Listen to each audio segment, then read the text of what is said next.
রাজ্যের মুখ্যমন্ত্রী মমতা বন্দ্যোপাধ্যায় ও সিকিমের প্রাক্তন মুখ্যমন্ত্রী পবন কুমার চামলিংয়ের ছবি বিকৃত করে সোশ্যাল মিডিয়ায় পোস্ট। এক যুবকের বিরুদ্ধে সাইবার ক্রাইম থানায় অভিযোগ দায়ের করল পশ্চিমবঙ্গ তৃণমূল মাধ্যমিক শিক্ষক সমিতি।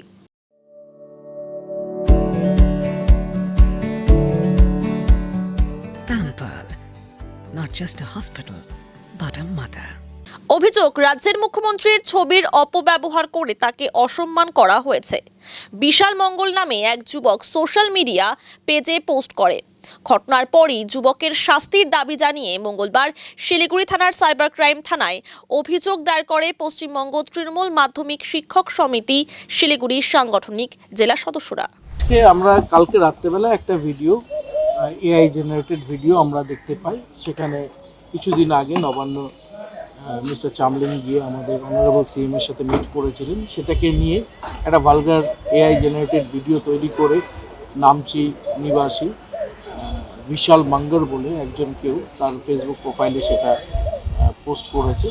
তো আমরা এর এগেনস্টে আজকে সাইবার ক্রাইম থানাতে এসেছি।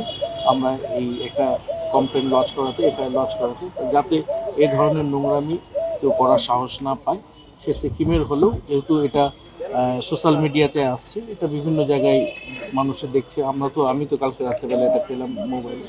তো বেসিক্যালি এই ধরনের নোংরামি যেন রাজনীতি নেতৃত্ব নিয়ে এবং সিনিয়র পলিটিশিয়ান মমতা ব্যানার্জি শুধু একজন মুখ্যমন্ত্রী নন, সারা ভারতবর্ষের মধ্যে একজন সিনিয়র পলিটিশিয়ান, এবং মিস্টার চামলিংও তাই। তো তাদেরকে নিয়ে এই ধরনের একটা ভালগার ভিডিও বের করে যারা করবে তারা নিশ্চয়ই মানসিকভাবে বিকারগ্রস্ত, এবং তাদেরকে পুলিশি তারা ব্যবস্থা নেবে এবং তাদের একটা বিচার আমরা চাই। কারণ এই ধরনের মমতা ব্যানার্জি আমাদের সকালে গর্ব। মমতা ব্যানার্জি বাংলার প্রাইড এবং নেশনের প্রাইড। তিনি একটা বড় কাজে এখন লন্ডনে আছেন, আপনারা সকলেই জানেন। তো সেখানে তিনি রাজ্যকে এবং দেশকে রিপ্রেজেন্ট করছেন। তো এই ধরনের ভালগার ভিডিওগুলো আমরা কোনোভাবে অ্যালাউ করি না, এবং মমতা ব্যানার্জি নিয়ে কোনো রকম সেন্টিমেন্টাল আমাদের আবেগ আছে, তার বিরুদ্ধে বা তার এগেনস্টে যদি কেউ এরকম কনস্পিরেটিভ কোনো ভিডিও বা কোনো কিছু বক্তব্য রাখে, আমরা সেই জায়গাটা সজাগ হয়ে রয়েছি। আজকে আমরা পশ্চিমবঙ্গ তৃণমূল মাধ্যমিক শিক্ষক সমিতির পক্ষ থেকে আজকে এখানে এসেছি, এবং আমরা এখন থানাতে গিয়ে এই কমপ্লেনটা লঞ্চ করব।